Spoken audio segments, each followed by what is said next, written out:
Coby White made his return yesterday and instantly flipped the Bulls offense in a positive way, but there's still one glaring kind of hole in Coby White's game that he needs to get together. We'll talk a little bit about that.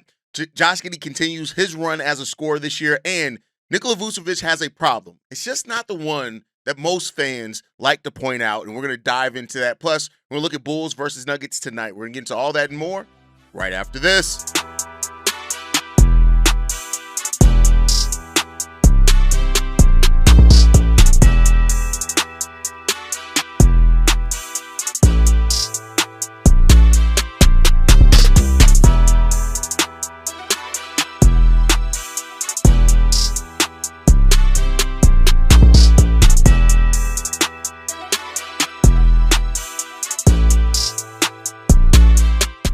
What's going on, Bulls fans? Welcome to another episode of Chicago Bulls Central, your number one spot for everything Chicago Bulls related. I'm the host there, Haize, but more importantly, you guys can follow the channel at Bulls Central Pod on every social media platform we happen to be on. With that said, let's go ahead and get into this content today, y'all. And yeah, man, here's the thing, right?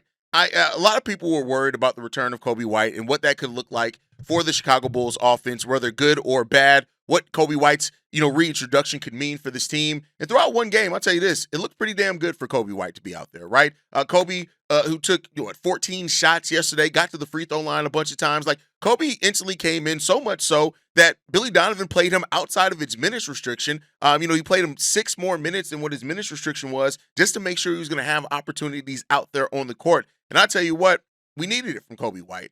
He was +6 overall, even though plus minus isn't like a great stat to use. In 30 minutes, 27 points off 14 shots. He got to the free throw line 14 times as well, 8 assists, 3 turnovers, 1 steal with 4 rebounds. It was pretty much the Coby White that we came used to seeing. I do think that the conditioning was a problem for him a little bit in that first half of the game. And he talked about it as well, that he felt he got stronger as each quarter went on. And I look at that and I say that's probably the conditioning aspect. There's just no real way you can simulate NBA minutes and NBA basketball, even if you are doing contact practice and scrimmages and stuff like that. So that's not too shocking to hear that that Coby White felt like he was a little gassed at points in yesterday's game, because I think we saw that, and that was kind of evident from, and then the elevation of Utah as well, which they're going to face off again against Denver today.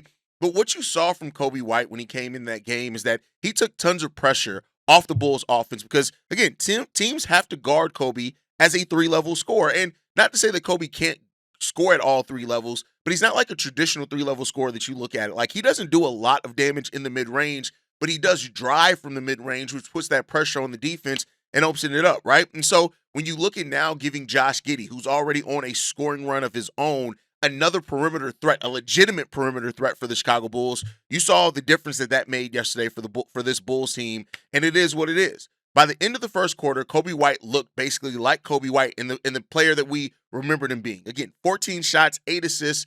This thing that people wanted to talk about and ask if Coby White was going to come in and disrupt the offense like we didn't see last season, and basically come in and pick up off what the offense was doing. All that was evident yesterday. And for Coby White's credit, he played pretty damn good yesterday. There were some things that weren't, good, and we'll get to that towards the bottom of this. I want to stay on the positive for right now. But I think when you look at the identity of the Bulls offense in those minutes that Coby White played, it legit felt like, hey, that's Coby White. That's the Coby White. And, so much for this Bulls team comes down to them trying to prove that last year, the end of season run last year wasn't just a fluke. It wasn't just something that wasn't sustainable in their style of play. We got to win more. I mean, this all came in a loss against a Utah Jazz team that got their 5th win last night. So there's something to look at there. But it is what it is. When you look at the Bulls' first 11 games before Coby White made his return, right, they relied on transition opportunities to thrive offensively, which is kind of what we did last year. So nothing there, right? But we got stagnant in the half-court offense.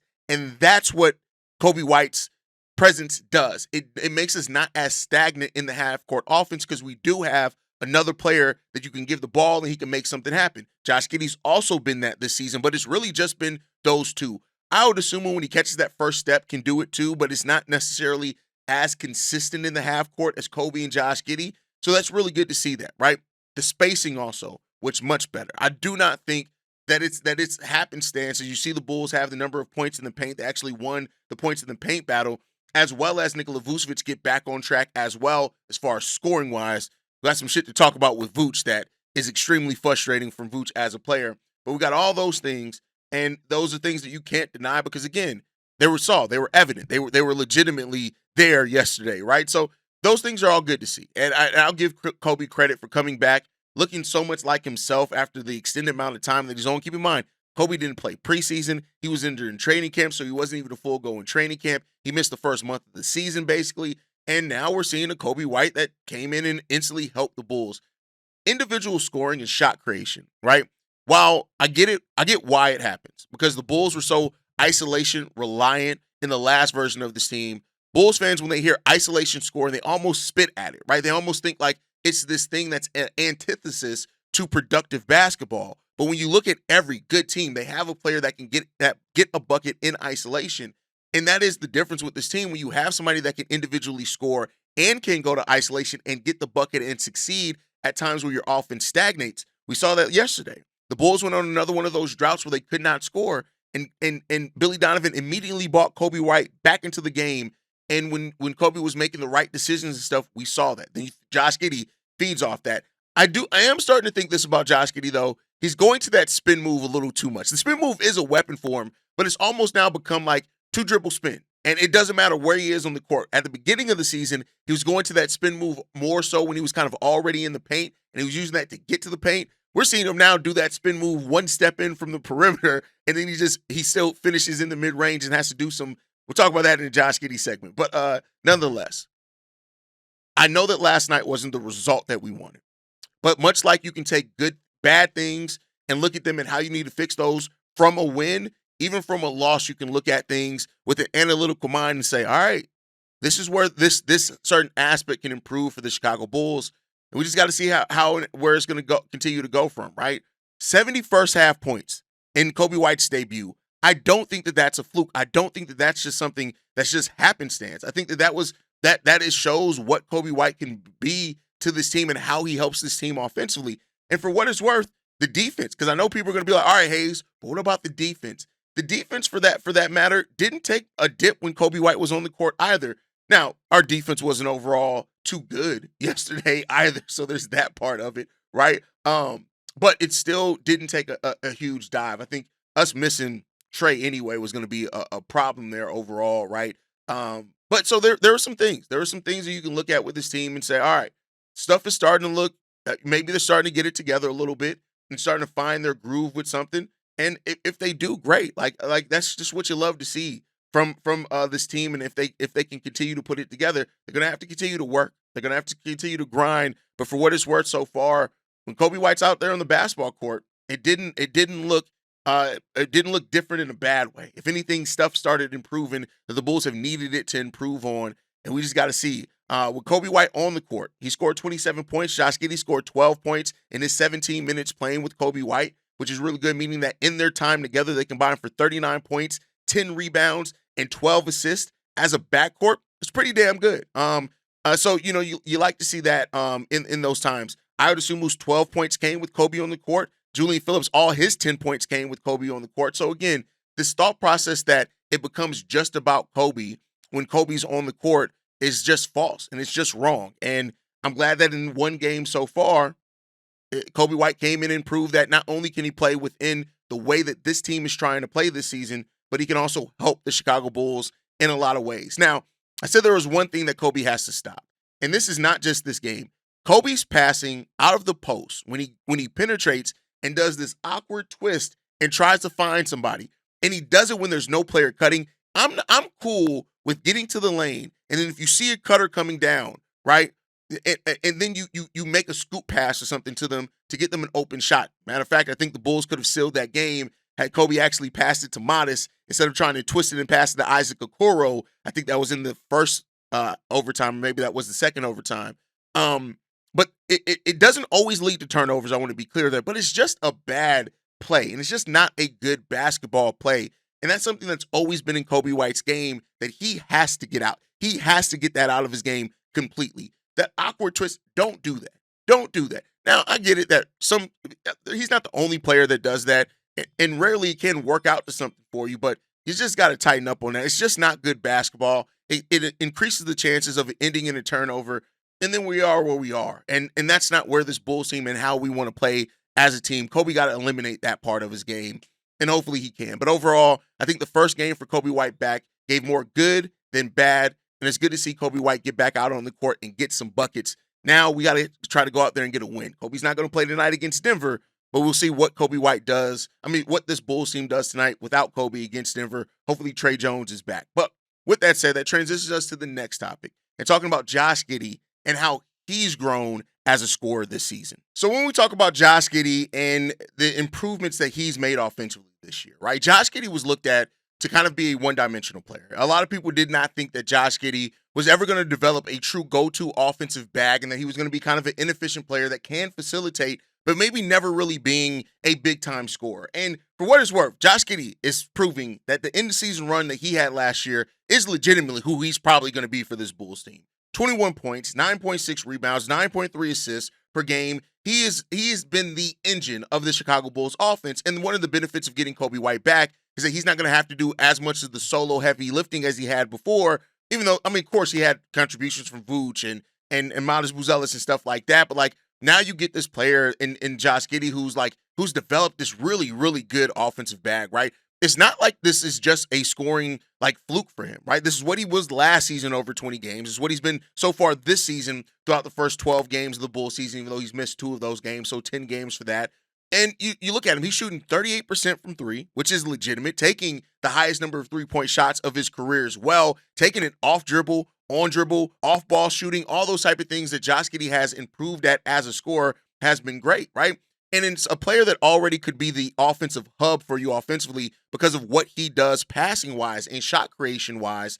Now you're looking at him not having to do it and rely on just crazy shooting like last season. This is a guy that he is doing this by getting to the lane, taking players off the dribble. He's taking contact, getting to the free throw line, understanding almost how to use his frame in a much better way so far this season. That has been great and huge to see as well. Josh Giddey is identifying what the defenses are trying to do, and he's really putting together almost everything. And the benefit about this is, and I said this even last year with Josh Giddey, is that once Josh Giddey reaches whatever his peak is, right? And I'm not here to say that necessarily we've seen it yet either, but whatever he's done, because his game is based off the cerebralness of it, right? He's not based off this crazy athleticism or anything like that, that you're probably going to see Josh Giddey be able to maintain that for a lot of years in a row. Keep in mind, this is a 23-year-old player, even though he's been into the league. This is now his fifth season in the NBA, that he's probably going to be able to maintain near this level for a long time. And so even if Josh Giddey, let's say the Bulls get some crazy score on this team to where Josh Giddey doesn't have to take as many shots, Josh Giddey's probably still going to hover around 16, 18, 10 rebounds, 10 assists. Like, he's still probably going to hover around that. He's averaging over his steal per game as well, which last season was the first year that he ever did that as well. And these shooting splits have just been great to see from Josh Giddey. So I think that when you now talk about the return of Coby White and what Coby does offensively for this team, what Josh Giddey's already proven that he's going to be able to be without another really good perimeter threat for with this Bulls team, it's all coming together, right? And so Josh Giddey is averaging 4.5 3-point attempts per game, which is the highest of his career. He's also averaging 6 free throw attempts per game. Again, another highest mark of his career. We're shooting at 76%. I would ideally like that to be closer to 80% on the free throw. That's just my personal thing with that I would like a guard to shoot at the free throw line. But this team, like, now we get to really see how we're about to cook offensively. Now, we know that Coby's ramping back up. Coby's not going to play back-to-backs probably the whole rest of the month of November, which we have 3 sets of back-to-backs, 2 more after this back-to-back that we're on tonight. We got 2 more sets of back-to-backs. So outside of that, though, once Coby and Giddey are back in it, we've already seen that they are willing to go over the minutes restriction for Coby White. This Bulls offense can really hum, and it becomes then about focusing on the defense. How much of that defensive intensity can you get back to being, and how much of that can you be consistently over a year for you to be able to get back, be a really good team in the Eastern Conference? And so we'll see what all that brings for this Bulls team. It's really fun to see. It's good to see. It's evident to see. And now we get to see Coby White and Josh Giddey get together, and we get to see him cook. And we'll see. We shall see what's going to happen with that one. But that brings me to the not-so-positive topic, right? I want to talk about Vooch. Vooch has a big problem but it's not the problem that people think it is. It's not defense. We knew Vooch's defense was bad. So I'm not even going to list that as a problem because that's something that we understood that Vooch was always going to be. He's never going to be a really good defender. Now, he did start off this season on one of the best defensive stretches we've ever seen from Nikola Vucevic, which in some ways is cool. That's great. That's fun to see. Good that Vooch was able to start off with, much like this team did overall. We started hot, where people were questioning if the Bulls could keep up their start to the season. The offense has gotten, pretty good. The defense is where, the Bulls just haven't been able to maintain that intensity. But when you look at Vooch, right, I want to talk about Vooch and one of the glaring problem with Nikola Vucevic right now. Vooch's last season in Orlando, and also he finished that season with the Bulls. He was assisted on 71% of his shots. Now, I want to be clear here. Big men always have a higher percentage of the shots that are assisted than guards. It just is the way that the game works, right? But then you look at Vooch's first 3 years in Chicago. He basically, for his first full 3 years, he basically stayed around between 71 and 75%. Then last season, with Josh Giddey coming to the team, it went up to 81%. This season so far, 88% of Nikola Vucevic's made shots are assisted. Now, for a different type of center, I would say that that's not a problem. If we had a more defensive-minded center and they were averaging, 12 points, and a lot of that came off lobs and assists and creation, by other players, it wouldn't be a problem. But for Vooch to be the offensive player that basically offense is his major benefit to this team, and so much of a disproportionate amount of his shots have become assisted, you have to ask yourself is, what does that mean for Vooch and his actual impact on the team? Because he's not impacting defensively, and you would like to think that Josh Giddey would be able to create for any center that's going to be able to stay focused on the offensive side of the ball. So while Vooch's raw stats have basically remained the same his entire time here in Chicago, it's when you look at he's becoming more reliant on other people to create for him, that's a question there. You're talking about almost 90% of Nikola Vucevic's shots are now assisted. That's crazy, right? And so when you already look at this player that's not giving you almost anything defensively, you got to ask, what's the net that you're getting from Nikola Vucevic playing basketball for your team? And again, he played really good the stats looked really good last night, but again, most of his buckets were assisted.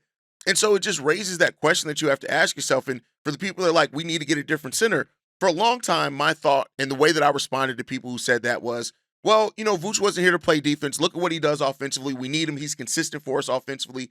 But now it becomes this question on, all right, if Nikola Vucevic is going to be so heavily assisted, could a player like a Daniel Gafford that could be heavily assisted as well with this up-tempo system, while they won't average the 18 that Vooch does, could they average 15?